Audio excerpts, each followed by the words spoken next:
Bismillahirrahmanirrahim. Assalamualaikum warahmatullahi wabarakatuh. Yang kami hormati Bapak Kepala Sekolah yang hari ini diwakilkan kepada Bapak Wakil Kepala Sekolah.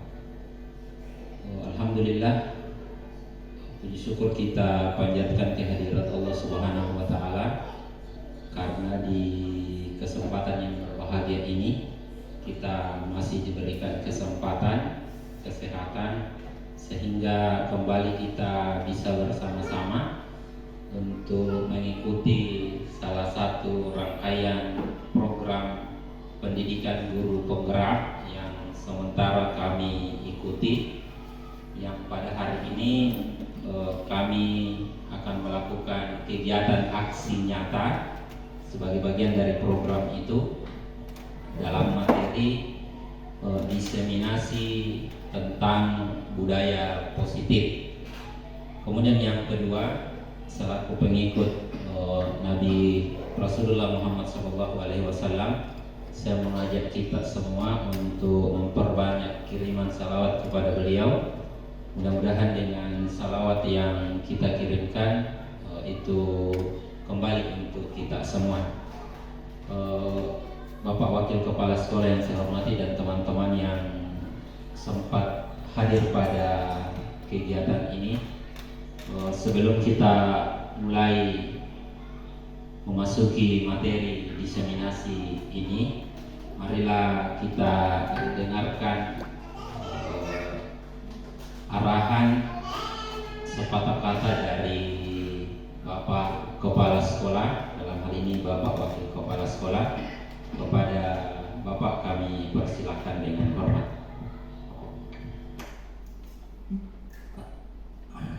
Assalamualaikum warahmatullahi wabarakatuh. Selamat pagi, salam sejahtera untuk kita semua. Yang saya hormati Bapak pemateri yang akan melaksanakan diseminasi budaya positif, kemudian rekan-rekan pendidik dan tenaga kependidikan yang saya hormati. Kembali saya mengajak kepada kita semua, mari kita senantiasa bersyukur kepada Allah Tuhan yang Maha Kuasa, karena kita masih diberikan kesehatan sehingga kita dapat menghadiri kegiatan guru penggerak yang sebentar nanti akan dibawakan oleh Bapak calon guru penggerak Pak Salihun. Kemudian saya mengajak juga kepada kita semua, mari kita senantiasa memperbanyak salawat kita kepada Rasulullah Sallallahu Alaihi Wasallam. Mudah-mudahan dengan rajinnya kita bersalawat, kita mendapatkan syafaat dari beliau kelak di hari kemudian. Bapak dan Ibu yang saya hormati, jadi sesuai dengan kegiatan kita hari ini adalah diseminasi budaya positif. Ini merupakan salah satu program dari calon guru penggerak yang akan memberikan kita wawasan bagaimana kita berbudaya positif dengan mengucapkan basmalah. Acara diseminasi budaya positif oleh guru penggerak Pak Salihun hari ini Jumat tanggal 27 Oktober 2023 saya nyatakan dengan resmi dibuka. Bismillahirrahmanirrahim. Sekian, wabillahi taufiq wal hidayah. Wassalamualaikum warahmatullahi wabarakatuh.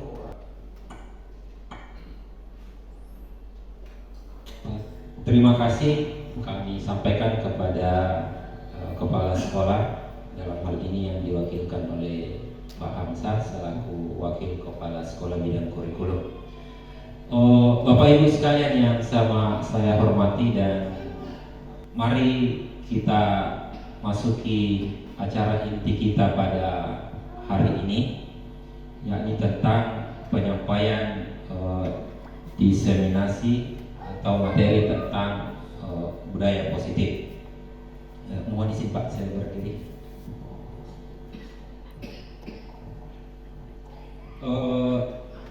Sebelumnya saya ucapkan banyak terima kasih kepada kepala sekolah yang telah memfasilitasi kegiatan ini, sehingga kegiatan ini bisa terselenggara dengan baik. Mudah-mudahan awal sampai akhir sebentar bisa lancar. Bapak Ibu sekalian, jadi hari ini saya tidak akan menggurui. Saya hanya menyampaikan apa yang kami dapatkan dalam 1 bulan terakhir ini setelah mengikuti kegiatan program guru penggerak angkatan 9 Kabupaten Polewali Mandar, Provinsi Sulawesi Barat.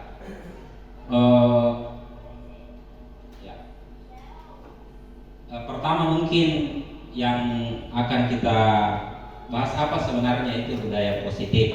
Budaya positif yang seperti apa yang ingin kami sampaikan pada kegiatan ini. Biasakan kalau di sekolah itu kebanyakan budaya positif langsung dikaitkan dengan yang 5S atau 7S, itu kegiatan senyum, salam, sapa, santun, dan seterusnya. Itu yang ada dalam misi sekolah kita. Di sini budaya positif itu adalah perwujudan dari nilai-nilai atau keyakinan universal.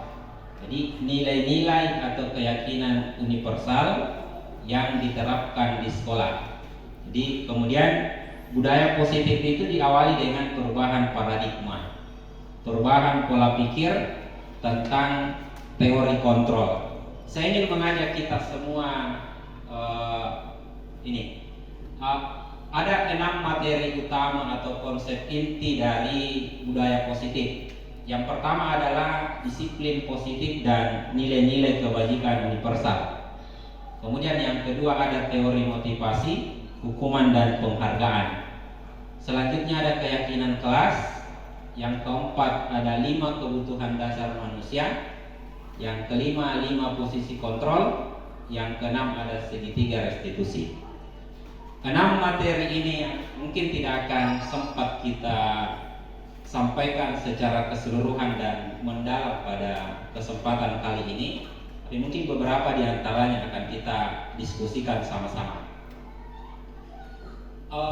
Kita ke perubahan paradigma tentang teori kontrol. Bapak Ibu sekalian, mungkin saya meminta kita cobalah ambil sesuatu, atau mungkin sobeklah secara kertas kecil, kemudian tuliskan atau bisa tidak, kemudian letakkan di tangan kita, kemudian genggamlah dengan sekuat tenaga, buatlah sebuah kepalan. Maka mintalah teman di samping kita untuk membuka kepalan itu, ya, dengan berbagai cara. Jadi teman Anda dengan berbagai cara meminta Anda untuk memberikan benda tersebut. Teman kita bisa membujuk, mengancam, menghardik, merayu, menyuap, dan apa saja yang dilakukan untuk membuka kepalan Anda. Apa yang terjadi? Bolehlah di teman di sampingnya. Kita dalam bentuk sederhana, cobalah biar tidak ada isinya, anggaplah ada isinya dalam kepala kita, tapi cobalah kita pertahankan itu dan minta orang di samping kita untuk membuka kepala itu, baik itu dirayu, disuap, atau di apa. Yang jelasnya seperti itu modelnya. Cobalah buka, minta lagi untuk coba buka, seperti itu ya. Nah sekarang sebesar apapun kekuatan rayuan dari orang lain, kalau kita tidak mau membuka ini kopalan, itu tidak akan mungkin bisa terbuka. Itu poinnya. Intinya adalah bahwa yang mengontrol, yang membuat kopalan ini bisa terbuka adalah diri kita sendiri, yang memberikan izin kepada teman kita untuk membuka. Terlepas dari misalkan kita kecil dan ada orang yang kekuatannya besar sekali, mungkin bisa akan dibuka. Tetapi pada intinya adalah itu kita izinkan untuk dia, nanti kita izinkan baru kepala itu bisa terbuka. Seperti itulah teori kontrol, ya. Nah, sekaitan dengan itu Bapak Ibu sekalian, bahwa ada miskonsep, kesalahan konsep yang terjadi tentang makna kontrol itu. Berkaitan dengan kita dengan guru Bapak Ibu. Ada ilusi itu angan-angan ya. Ada yang kita menganggap bahwa kita yang mengontrol murid. Itu sebenarnya hanyalah ilusi, karena muridlah yang membuat dirinya mengizinkan gurunya untuk mengontrol dia. Tapi pada intinya adalah tidak ada yang bisa mengontrol murid, hanya dirinya sendiri yang mengontrol dirinya sendiri. Nah, yang kedua, bahwa kritik dan membuat orang merasa bersalah dapat membuat karakter orang. Jadi kadang kita misalkan memberikan kepada murid informasi atau ajakan, tolong ikuti saya, dengan perkataan kata-kata tolong, ya. Tapi itu sama sekali tidak membuat itu karakternya berubah untuk lebih baik. Kalau bukan gara-gara dia sendiri, itu tidak akan bisa terjadi, Bapak Ibu sekalian. Yang ketiga, ilusi bahwa semua penguatan positif efektif dan bermanfaat. Penguatan positif itu kan bisa berupa hadiah, rayuan, dan sebagainya yang terkait dengan itu. Itu kita menganggap bahwa itu positif dan bermanfaat. Tapi menurut Dr. William Glasser ini dalam bukunya Teori Kontrol, itu hanyalah sebuah ilusi. Karena lagi-lagi yang membuat orang positif dan bermanfaatnya orang itu semua pada dia. Jadi fokusnya pada diri sendiri. Yang selanjutnya, kita berilusi, berangan-angan bahwa orang dewasa itu memiliki hak untuk memaksa. Itu Bapak Ibu sekalian, terkait dengan kita ini sebagai guru di sekolah. Jadi kita menganggap bahwa dengan baik itu dengan hukuman, memberikan sesuatu yang membuat jerah, kita menganggap bahwa itu bisa mengontrol dia untuk bisa lebih baik. Tapi itu semua adalah ilusi menurut bukunya William Glasser dalam Teori Kontrol itu. Selanjutnya Bapak Ibu sekalian, bagaimana kita merubah paradigma tadi dari stimulus respon ke pendekatan teori kontrol. Ini Bapak Ibu sekalian. Jadi stimulus responnya itu realitas atau kebutuhan kita sama. Teori kontrolnya realitas atau kebutuhan kita itu Bapak Ibu berbeda-beda untuk setiap orang. Selanjutnya, semua orang melihat hal yang sama dalam stimulus respon, tetapi teori kontrol menyatakan bahwa setiap orang memiliki gambaran yang berbeda-beda. Kita mencoba mengubah orang agar berpandangan sama dengan kita, tapi kontrolnya kita hanya bisa berusaha memahami pandangan orang lain terhadap kita. Orang lain bisa mengontrol saya dalam stimulus respon itu, tapi teori kontrolnya adalah hanya kita sendiri yang bisa mengontrol diri kita. Selanjutnya, saya bisa mengontrol orang lain. Dalam teori kontrolnya bahwa kita tidak bisa mengontrol orang lain. Selanjutnya, pemaksaan ada pada saat rujukan gagal. Ketika kita gagal dalam sesuatu, kita memaksa. Tapi dalam teori kontrol, kolaborasi dan konsensus menciptakan pilihan-pilihan yang baru. Dalam stimulus respon kita berpikir menang dan kalah. Tetapi dalam teori kontrol berpikirnya adalah win-win, menang. Itulah Bapak Ibu sekalian, kita harus merubah mengubah paradigma berpikir kita dari stimulus respon ke pendekatan teori kontrol. Selanjutnya kita masuk pada inti yang pertama adalah disiplin positif. Apa arti dari disiplin positif? Jadi disiplin itu berasal dari bahasa Latin yang artinya belajar. Dalam budaya keseharian kita, bahwa makna kata disiplin adalah sesuatu yang dilakukan oleh seseorang pada orang lain untuk mendapatkan kepatuhan.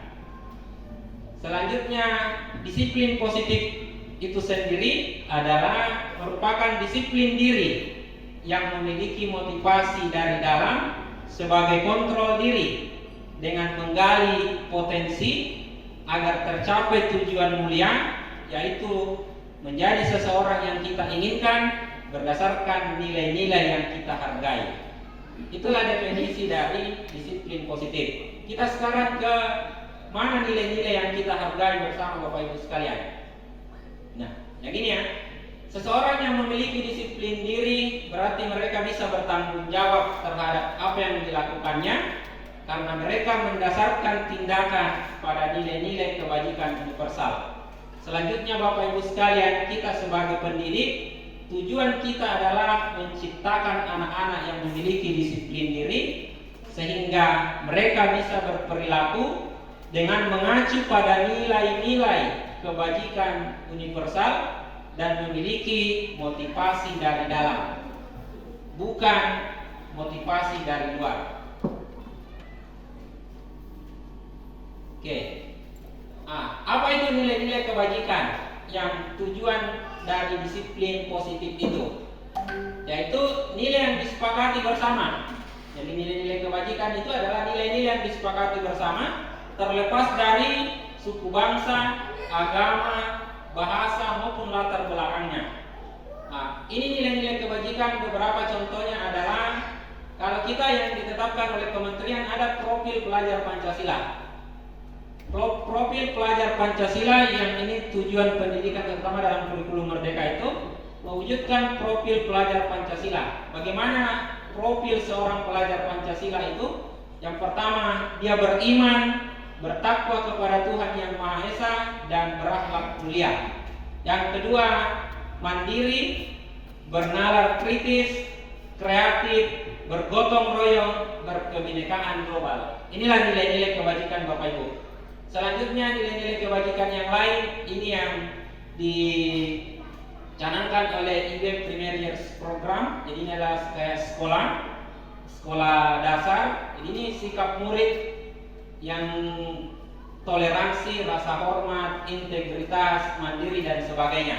Ini adalah nilai-nilai kebajikan yang disepakati bersama. Selanjutnya contoh-contoh nilai kebajikan, ada 9 pilar karakter Indonesia. 9 pilar karakter yang dicanangkan oleh IHF: cinta Tuhan dan segenap ciptaannya, kemandirian, kejujuran, hormat, dermawan, percaya diri, baik dan rendah hati dan seterusnya. Jadi ini beberapa yang di dalam sini kita bisa mendapatkan nilai-nilai kebajikan. Ada minimal 6 di sini, petunjuk seumur hidup dan seterusnya. Selanjutnya Bapak Ibu sekalian, terkait dengan ini teori motivasi. Pertanyaan yang kita tanya pada diri kita sendiri dan jawabnya dalam hati. Apakah hukuman dapat mendisiplinkan anak? Apakah hukuman dapat mendisiplinkan anak? Apakah pemberian hukuman dengan hal positif seperti membaca atau membersihkan halaman sekolah dapat meningkatkan disiplin anak? Selanjutnya, apakah dengan memberi penghargaan dapat meningkatkan motivasi belajar anak? Ini 3 pertanyaan yang sederhana yang bisa kita jawab dalam hati kita masing-masing. Selanjutnya Bapak Ibu sekalian, tentang ini. Hukuman, apa perbedaan tentang hukuman, konsekuensi dan restitusi? Hukuman itu Bapak Ibu sekalian menurut Diane Boston ini bahwa hukuman itu tidak terencana, dia tiba-tiba. Ketika kita mendapati ada anak-anak yang tidak disiplin, langsung kita tindak di tempat, mau push up, mau keliling lapangan dan seterusnya, itu tidak terencana. Sedangkan untuk konsekuensi, dia terencana, dia disepakati berupa aturan. Misalkan kalau kita terlambat ke sekolah, hukumannya apa? Apa konsekuensinya? Nah, sedangkan pada restitusi itu proses menciptakan kondisinya. Jadi ini suatu proses menciptakan kondisi bagi murid untuk memperbaiki kesalahan. Jadi memperbaiki kesalahan. Selanjutnya, kalau pada hukuman itu murid tidak dilibatkan, kalau konsekuensi murid tetap dibuat tidak nyaman. Dan untuk restitusi itu ada keterlibatan murid, karena murid yang dibuat untuk bisa memperbaiki kesalahannya sendiri. Selanjutnya, untuk hukuman bersifat satu arah, dia hanya dari guru ke murid. Kemudian hukuman itu berupa hukuman fisik atau psikis. Sedangkan untuk konsekuensi, guru memonitor atau selalu memonitor tindakan anak. Ya. Sedangkan pada proses restitusi ada proses kerjasama yang mengajarkan murid untuk mencari solusi atas kesalahan yang dia buat secara sendiri. Itu Bapak Ibu sekalian perbedaan antara hukuman, konsekuensi, dan restitusi. Nah, sekarang ini yang baru yang saya dapat menarik sekali menurut saya tentang dihukum oleh penghargaan. Menurut Elfikon ini, saat kita berulang kali menjanjikan hadiah kepada anak-anak agar dia berperilaku bertanggung jawab, atau kepada seorang murid agar mempelajari sesuatu yang baru, atau kepada seorang karyawan agar melakukan pekerjaan yang berkualitas, kita sedang berasumsi bahwa mereka tidak dapat melakukannya atau mereka tidak akan memilih untuk melakukannya. Selanjutnya Bapak Ibu sekalian, apa dampak dari penghargaan? Yang pertama, ada pengaruh jangka pendek dan pengaruh jangka panjang. Pengaruh jangka pendeknya mungkin penghargaan, ketika kita kasih penghargaan ada motivasi. Tetapi itu tidak berlaku untuk jangka panjang, karena ketika kemudian tidak ada penghargaan berupa hadiah yang dikasih, maka dia tidak akan ada motivasi lagi. Jadi ini dampak dari penghargaan. Penghargaan itu menghukum siapa? Menghukum yang tidak mendapatkan prestasi.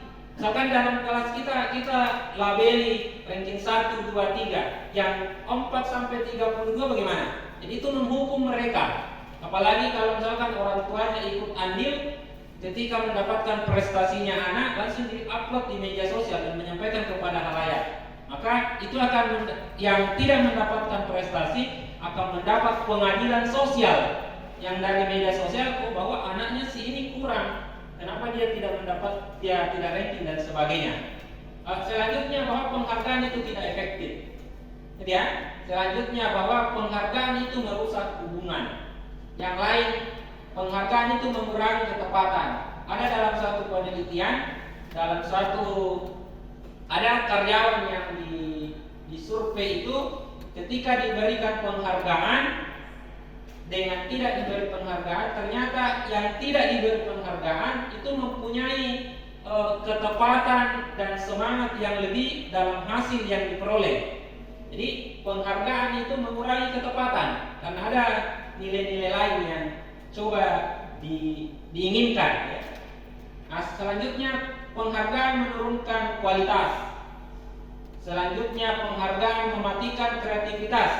Dan yang terakhir, penghargaan mengurangi motivasi intrinsik, motivasi yang ada dalam diri seseorang. Jadi ini yang paling inti. Penghargaan mengurangi motivasi dari dalam diri sendiri. Apakah kita tidak boleh memberikan penghargaan? Boleh, tapi dia dalam bentuk program kebajikan atau apresiasi. Tidak mesti dalam bentuk benda, bisa saja berupa pengakuan secara khusus dan tidak perlu disampaikan kepada halayak. Bisa saja kita ketemu orangnya, kita ucapkan selamat, Anda mengerjakan tugas hal ini dengan sangat baik. Penghargaan tidak selalu harus diumumkan kepada, tapi kita pendekatannya individu. Kita beri pengakuan secara khusus, beri pengakuan secara pribadi. Kita beri pengakuan kepada semua murid secara bergantian. Karena setiap murid lahir dengan keunikan masing-masing, dengan prestasi masing-masing. Kita yang mengajar fisika tentu beda dengan yang mengajar di teknologi komputer. Tentu beda yang di bengkel. Jadi setiap orang harus memberikan penghargaan sekecil apapun itu. Sampaikan penghargaan berupa apresiasi dan lakukan secara konsisten. Itu harus secara terus-menerus. Dan yang paling inti adalah fokus pada proses-prosesnya, bukan pada hasil. Nah, selanjutnya yang terakhir dari materi kedua ini adalah restitusi.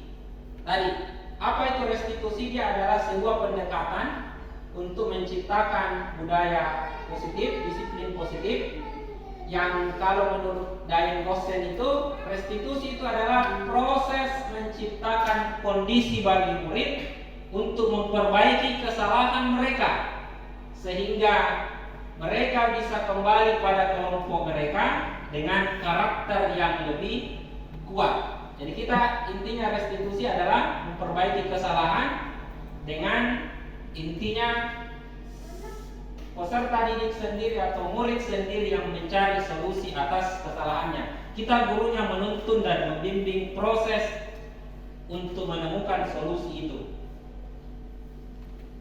Apa ciri-ciri restitusi? Ada beberapa ini. Yang pertama, restitusi bukan untuk menebus kesalahan, tapi dia untuk belajar dari kesalahan. Yang selanjutnya, restitusi memperbaiki hubungan. Restitusi adalah tawaran, bukan paksaan. Restitusi menuntun untuk melihat ke dalam diri. Restitusi mencari kebutuhan dasar yang mendasari tindakan. Mungkin kita selama ini melihat ada anak-anak kita yang bermasalah, tetapi kita harus lebih dalam mencari, jangan langsung dijudge bahwa memang anak ini nakal, tapi kita harus mencari apa kebutuhan dasar sebenarnya yang ada pada anak ini yang tidak terpenuhi, sehingga kalau sudah terpenuhi itu maka otomatis dia akan keluar dari kenakalan itu. Selanjutnya Bapak Ibu sekalian, restitusi diri adalah cara yang paling baik. Restitusi fokus pada karakter, bukan tindakan. Restitusi itu menguatkan. Restitusi fokus pada solusi. Restitusi mengembalikan murid yang berbuat salah pada kelompoknya. Itulah beberapa 10 ciri-ciri restitusi. Nah, selanjutnya keyakinan kelas. Keyakinan kelas. Ada yang biasa bertanya, mengapa keyakinan kelas? Mengapa bukan peraturan kelas? Atau mengapa tidak peraturan kelas? Bapak Ibu sekalian, keyakinan kelas itu disusun dari nilai-nilai kebajikan. Nilai-nilai kebajikan universal. Karena ini tadi, kenapa keyakinan kelas? Karena seseorang akan lebih tergerak dan bersemangat untuk menjalankan apa yang dia yakini dibanding hanya sekedar mengikuti peraturan tertulis tanpa makna. Seseorang kalau mengerti, memahami bahwa disiplin itu penting untuk dirinya, biar bagaimana dilarang untuk disiplin, dia akan melawan itu untuk larangan kita. Seperti itu maksudnya, bahwa tentu kita akan bersemangat menjalankan kalau kita yakin itu adalah sesuatu yang baik dibandingkan bukan. Ya, dibandingkan hanya mengikuti peraturan yang kita tidak tahu apa maknanya, kenapa harus ada peraturan yang seperti ini. Nah, untuk pembentukan keyakinan di sekolah, jadi biasanya keyakinan dalam kelas ya, dari kelas dulu baru ke sekolah. Pembentukan atau penyusunan keyakinan kelas itu bahasanya harus dia bersifat abstrak. Kemudian dia berupa pernyataan universal.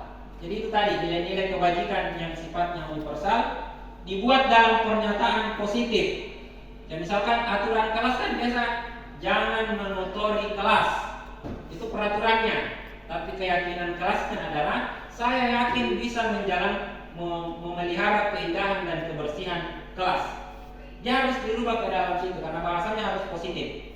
Bisa juga dia harus sedikit saja agar mudah diingat. Saya yakin bisa menjaga kebersihan dibanding dilarang mengotori ruang kelas. Jadi seperti itu maksudnya. Nah, kemudian peraturan atau keyakinan sekolah itu harus disesuaikan dengan kondisi kelas masing-masing biar mudah diterapkan. Yang selanjutnya, semua warga kelas dilibatkan saat membuat keyakinan itu. Semua warga kelas membuat secara bersama-sama keyakinan kelas itu. Ya, ini mungkin yang keempat, 5 kebutuhan dasar manusia. Saya kira ini jelas bahwa manusia itu butuh bertahan hidup, makan dan sebagainya. Manusia itu membutuhkan kasih sayang dan rasa diterima. Dia butuh penguasaan. Yang selanjutnya butuh kebebasan dan butuh kesenangan. Ini 5 kebutuhan dasar manusia. Nah, sekarang selanjutnya Bapak Ibu sekalian, 5 posisi kontrol. 5 posisi kontrol guru. Yang pertama, ini mungkin yang biasa kita lakukan Bapak Ibu di sekolah, bahwa kita kadang menjadi penghukum, kita pembuat merasa bersalah. Posisi kontrol kita kadang menjadi teman, kadang pemantau, dan ini yang biasa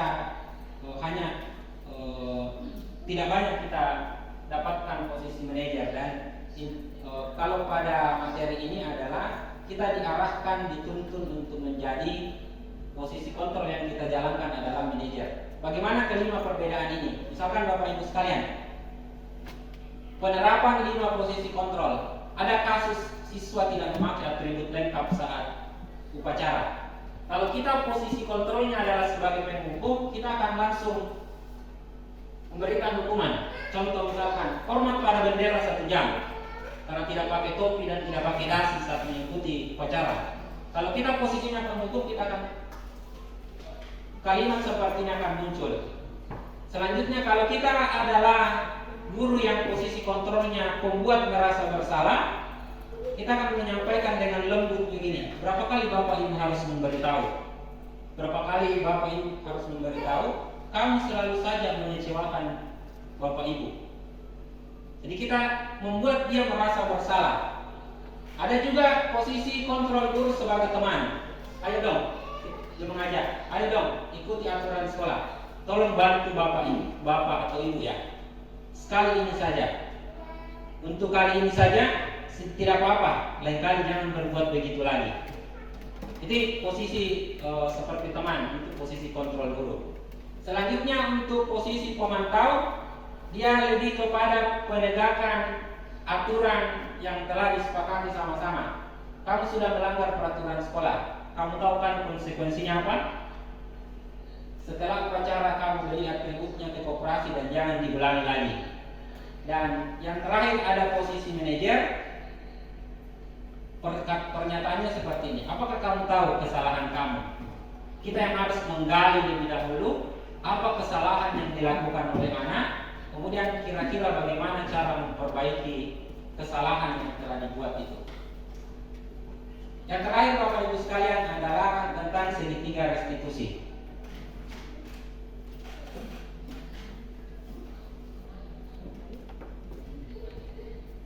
Tidak kelihatan materinya. Gila nih. Dalam segitiga restitusi Bapak Ibu sekalian ada 3 langkah yang harus dilakukan. Ya. Yang pertama adalah menstabilkan keadaan. Saya akan ada videonya nanti saya kasih sambil kita lihat ya. Tidak masih. Tampil ya. Nah, ini. Ada 3 bagian pada nih untuk segitiga restitusi. Fondasinya yang pertama adalah menstabilkan identitas. Ini misalkan kita memanggil anak karena ada yang melakukan kesalahan. Yang pertama prosesnya adalah menstabilkan identitas dengan pertanyaan seperti ini. Setiap orang pernah melakukan kesalahan. Ini pertanyaan-pertanyaannya. Setiap orang pasti pernah melakukan kesalahan. Bukan kamu saja yang melakukan ini. Jadi kita stabilkan dulu keadaannya anak. Kemudian kita validasi kesalahannya. Kesalahan yang dia buat kita hargai dulu. Kita bisa sampaikan, kamu tentu punya alasan kenapa kamu melakukan kesalahan ini. Itu langkah keduanya. Dan ada cara di validasi kesalahan itu kita menyampaikan bahwa ini misalkan ada anak yang terlambat ke sekolah. Kita tanyakan, apa alasanmu kenapa terlambat ke sekolah? Bilang, saya bangunnya terlambat karena begadang. Kita validasi dulu itu kesalahan. Kita bisa sampaikan bahwa bagus sudah itu langkah yang sudah bagus Ananda lakukan dengan tetap ke sekolah. Karena bisa saja kalau misalkan ada langkah yang lebih keras dari ini, sekalian tidak ke sekolah saja. Karena dia sudah tahu dirinya terlambat, tapi kita harus validasi dulu kesalahannya. Setelah dia tahu bahwa itu adalah kesalahan, dia tahu bahwa itu adalah sesuatu yang tidak baik, kemudian kita menanyakan keyakinan. Keyakinan itu adalah nilai-nilai apa yang telah kita sepakati tentang kedisiplinan ini. Kemudian dari situ kita meminta apa kira-kira solusinya. Seperti itu Bapak Ibu sekalian. Itulah 6 materi inti pada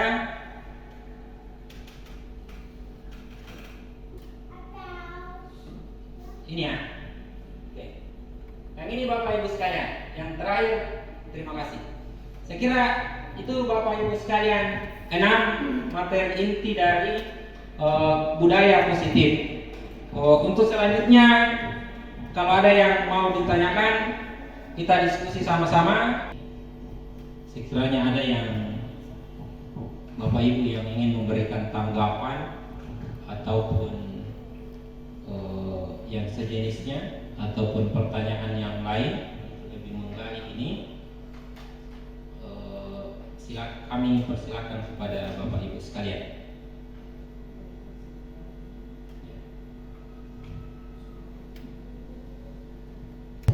Silakan Pak Mustaqim.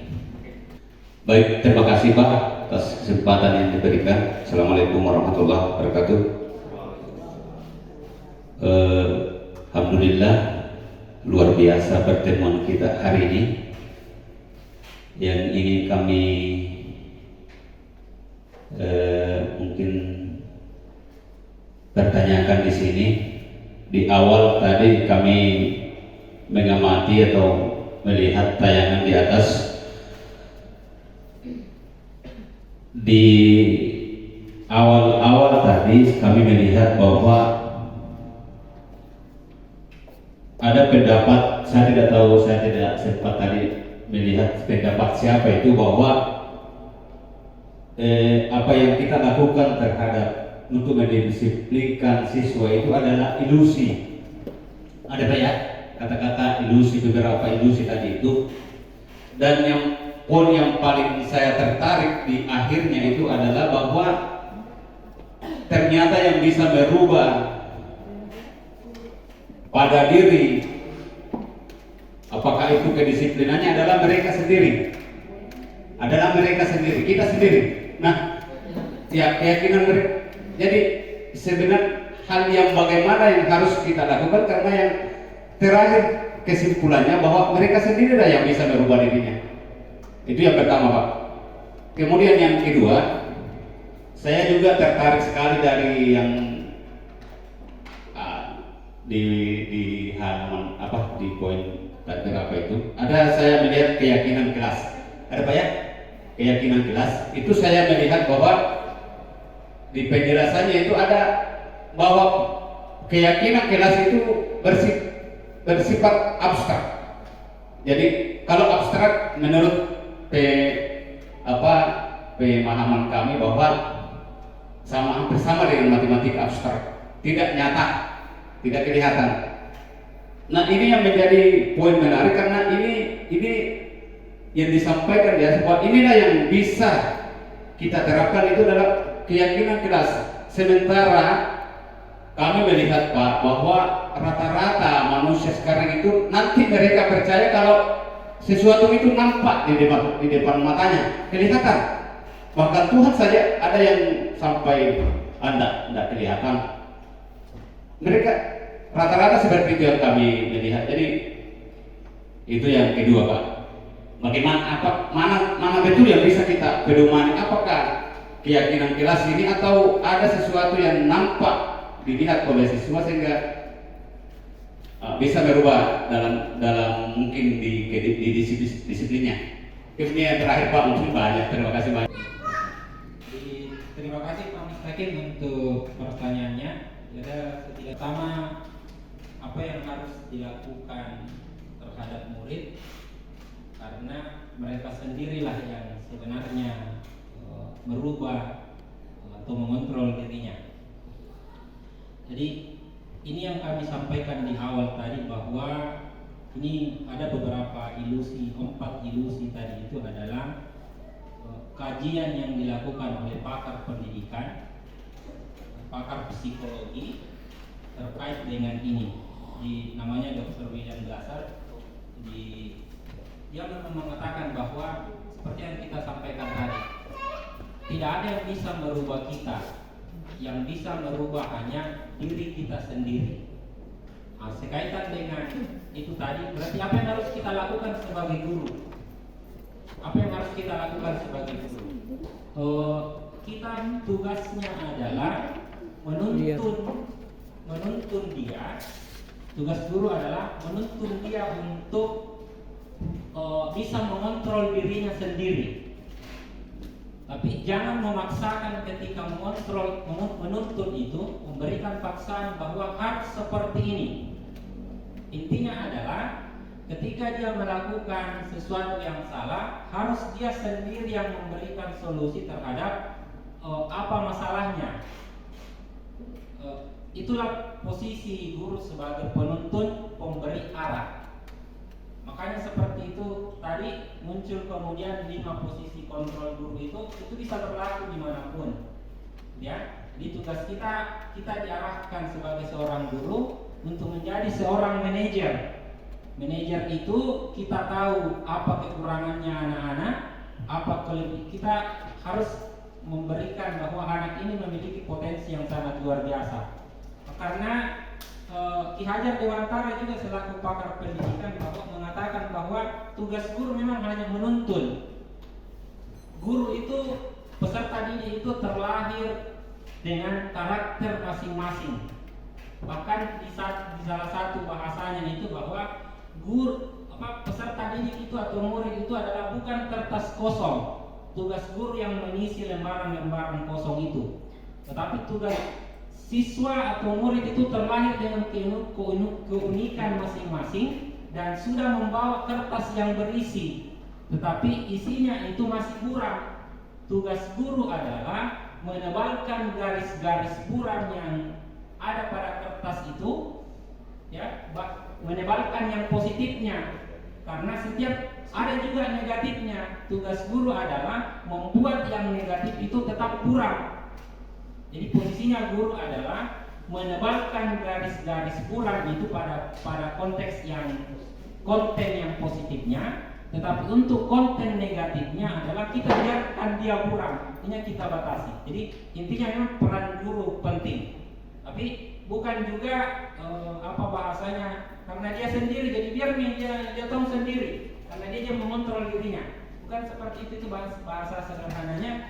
Kita tugasnya adalah mengarahkan, memberikan pengarahan karena kita lebih tahu ini, misalkan lebih pengalaman, lebih dari itu, sehingga kita perlu menyampaikan, memberikan arahan untuk kebaikannya, dan itu berdasar pada nilai-nilai kebajikan tadi. Saya kira itu yang pertama, nanti kita diskusikan sama-sama.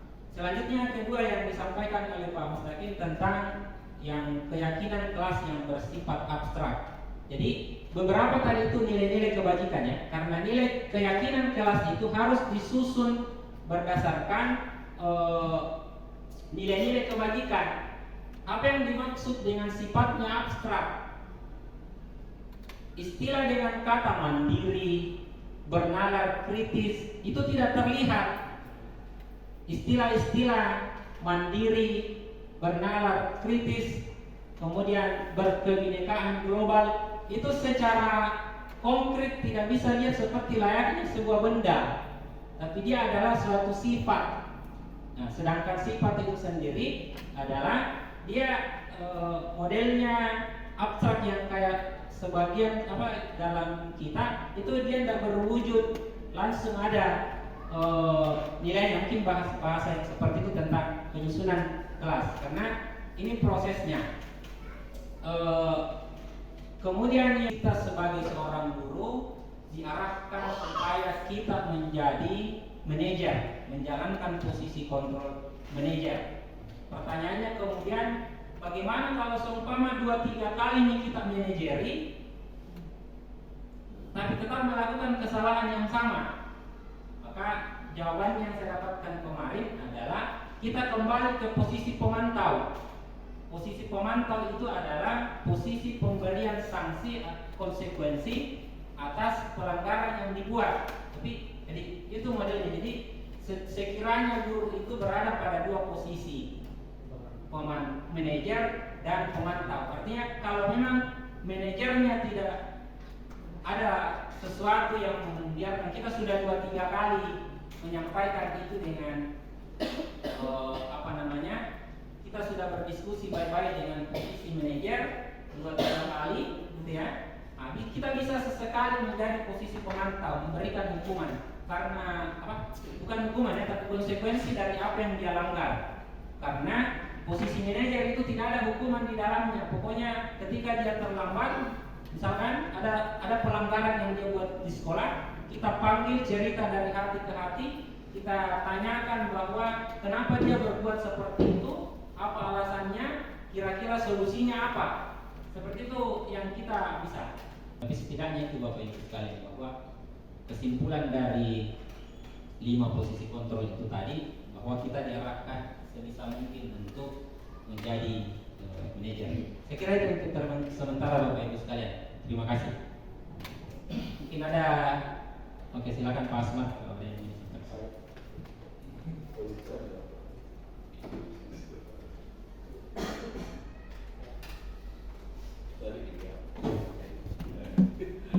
Bismillahirrahmanirrahim. Assalamualaikum warahmatullahi wabarakatuh. Yang terhormat, yang kami muliakan Bapak Kepala Sekolah yang dalam hal ini diwakili oleh Bapak Wakil Kepala Sekolah.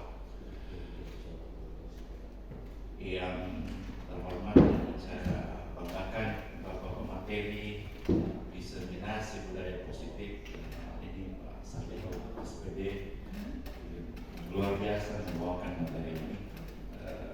Teman-teman guru dan tenaga pendidikan yang sempat hadir mengikuti forum ini, terima kasih atas kesempatan yang diberikan kepada kami untuk lebih jauh mau mendalami materi ini.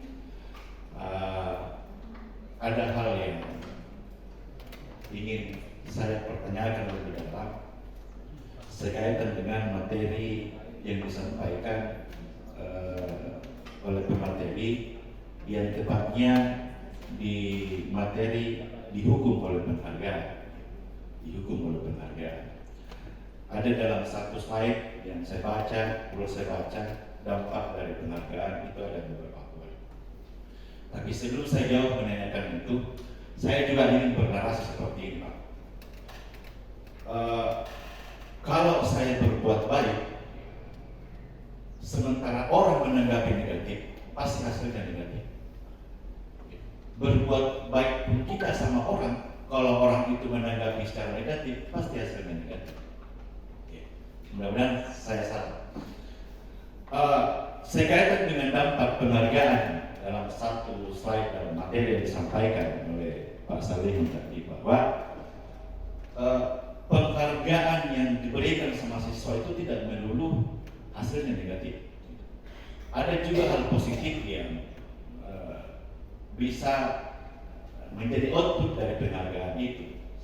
Seperti contoh misalnya bahwa kalau saya memberikan penghargaan bagi siswa yang berprestasi, itu kan memotivasi buat siswa yang kurang berprestasi. Yang kedua, hal positif yang saya tahu bahwa kalau kita memberikan penghargaan sekaitan dengan siswa yang berprestasi, paling tidak motivasinya dia bisa mempertahankan prestasi yang dia raih. Kalaupun juga hal negatif dari penghargaan bahwa kalau kita memberikan penghargaan bagi semua siswa yang berprestasi, paling tidak motivasi dari itu semoga sekolah ini kita bisa menjadikan sekolah yang menjadi yang bisa menjadi teladan bagi sekolah-sekolah lain, ya kan? Seperti itu.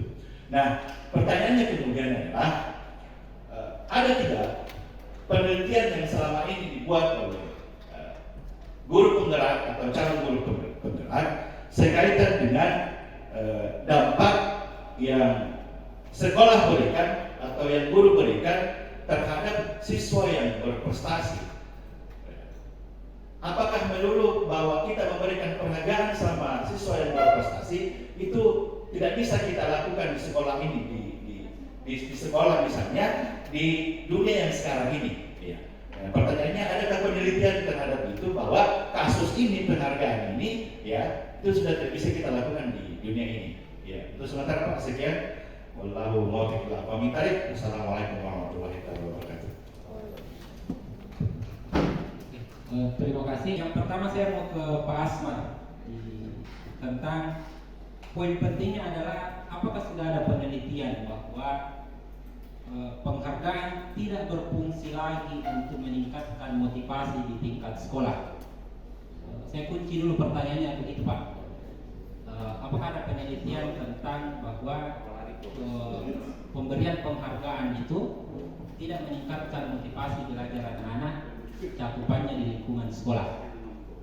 Yang pertama saya sampaikan Pak bahwa dampak dari penghargaan ini yang di atas saya tuliskan, sampaikan bahwa ini adalah hasil penelitian dari seorang pakar namanya Elvi John yang saya sudah sampaikan tadi, dan ini sudah dipublikasikan dan bisa dipertanggungjawabkan karena sudah pengambilannya ilmiah. Beliau mengamati ini dan kemudian menyampaikan itu. Saya masuk pada poin itu tadi bahwa saya memahami ya, maksudnya apakah penghargaan itu tidak meningkatkan motivasi? Jawabannya tadi adalah untuk pengaruh jangka pendeknya Pak. Ini pengaruh jangka pendeknya, motivasi berupa penghargaan itu bisa saja memberikan peningkatan motivasi tadi itu. Tidak, penghargaan akan efektif jika kita melihat atau tinjauannya adalah dalam waktu jangka pendek. Misalkan pada saat semester sudah. Tapi kalau dalam jangka panjangnya, karena kita ini intinya adalah kita mau menumbuhkan motivasi dari dalam diri pribadi para murid, meningkatkan motivasi yang asalnya dari diri. Dan kalau dari diri itu biar dipaksa bagaimana dikasih hadiah atau tidak, dia akan tetap lakukan. Itu tugasnya sebenarnya seorang guru yang ingin disampaikan. Nah, terkait dengan itu tadi bahwa efektif penghargaan itu jika kajiannya adalah untuk jangka pendek. Sekarang persoalannya apakah boleh memberikan penghargaan, tapi bukan dalam bahasa penghargaan, tapi yang saya sampaikan tadi adalah apresiasi. Ada bentuk program yang lain, yaitu program kebajikan yang berupa apresiasi. Apresiasi bisa di dalamnya memberikan penghargaan mau materi atau tidak, tapi bahasanya adalah jangan memberikan penghargaan itu yang diumumkan secara luas. Kalau misalkan bisa dipanggil secara personal, secara individu. Misalkan Pak Asmar memberikan penghargaan khusus kepada orang ini karena dia lihat bahwa ada potensinya dia untuk semakin baik. Karena intinya adalah supaya motivasi dari dalam dirinya itu terus berkembang dan berkembang terus. Jangan nanti dikasih penghargaan, bisa kita nanti Bapak Ibu kita survei kecil-kecilan lah di lingkungan kelas kita. Kita sampaikan bahwa apakah betul dengan penghargaan yang kita berikan itu dia belajar sepanjang tahun, atau penghargaan yang kita berikan itu hanya untuk mencapai ranking kelas saja, dan dia persiapkan hanya dalam waktu 1 bulan.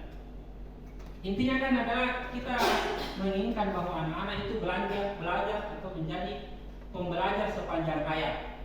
Jadi makanya harus ditimbulkan dalam pribadinya bahwa belajar itu adalah hal-hal yang penting dan bermanfaat untuk diri. Saya kira seperti itu untuk jawaban saya.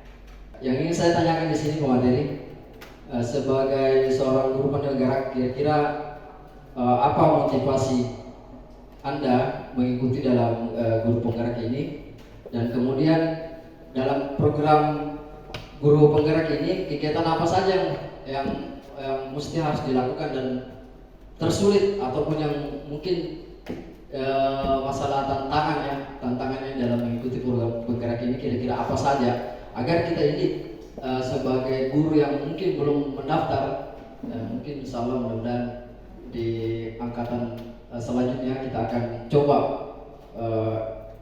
mendaftar bagi teman-teman juga yang ada di sini. Dan dalam program guru penggerak ini, kira-kira kita sebagai calon guru penggerak ini bukan hanya pada materi ini saja yang kita paparkan, dan sebentar setelah ini mungkin tidak ada tindak lanjutnya. Saya rasa mungkin sebagai kita calon guru penggerak, kira-kira apa kontribusi yang ingin Bapak lakukan terhadap siswa ataupun sekolah kita yang ada di SMK Negeri Limuru. Saya rasa itu pertanyaan dari saya, Bapak. Terima kasih dan saya akhiri. Assalamualaikum warahmatullahi wabarakatuh. Waalaikumsalam warahmatullahi wabarakatuh. Waktu kita 10 menit sebelum jam 11. Terima kasih Pak Jo. Selanjutnya Bapak Ibu sekalian, yang terakhir sebagai CGP, belum guru penggerak ya. Kita ini masih proses pendidikan guru penggerak, bisa saja tidak lulus.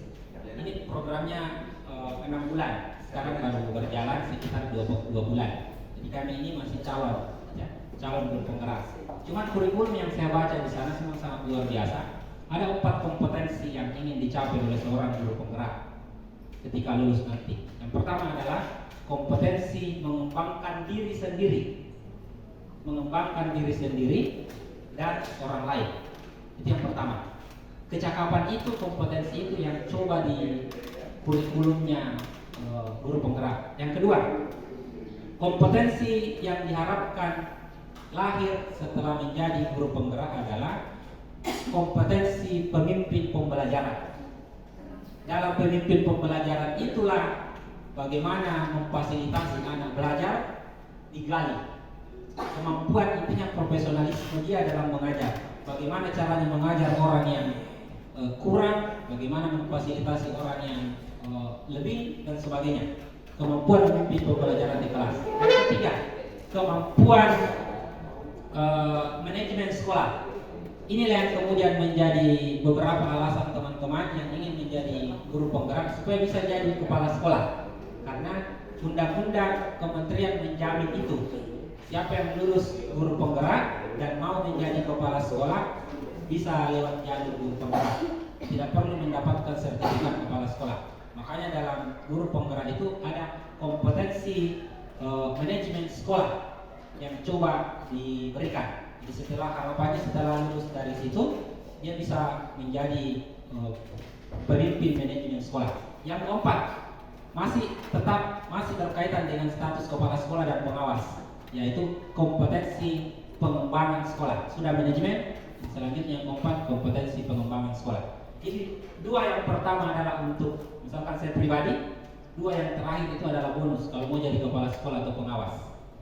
Itu intinya. Kemudian kalau saya ditanya apa secara pribadi apa motivasinya kenapa ikut belajar? Yang pertama saya guru. Banyak hal yang belum saya tahu tentang siswa.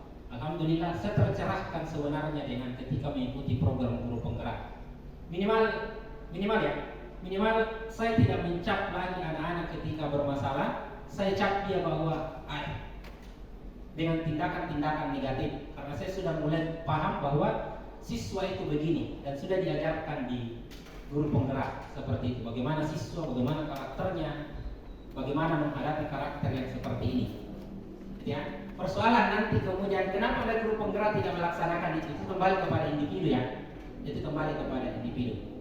Penutupnya adalah jangan percaya apa yang saya sampaikan.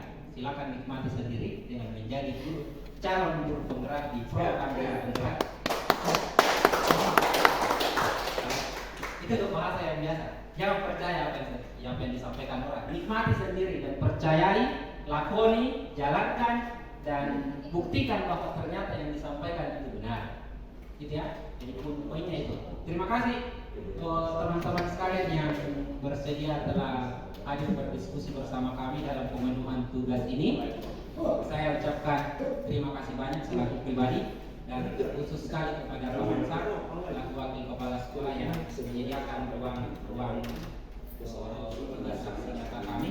Saya ucapkan secara pribadi terima kasih dan terkhusus kepada kepala sekolah dan sekolah yang memberikan dan mendukung dengan dukungan yang sangat luar biasa. Terima kasih sekali lagi. Sekian dari saya. Assalamualaikum warahmatullahi wabarakatuh.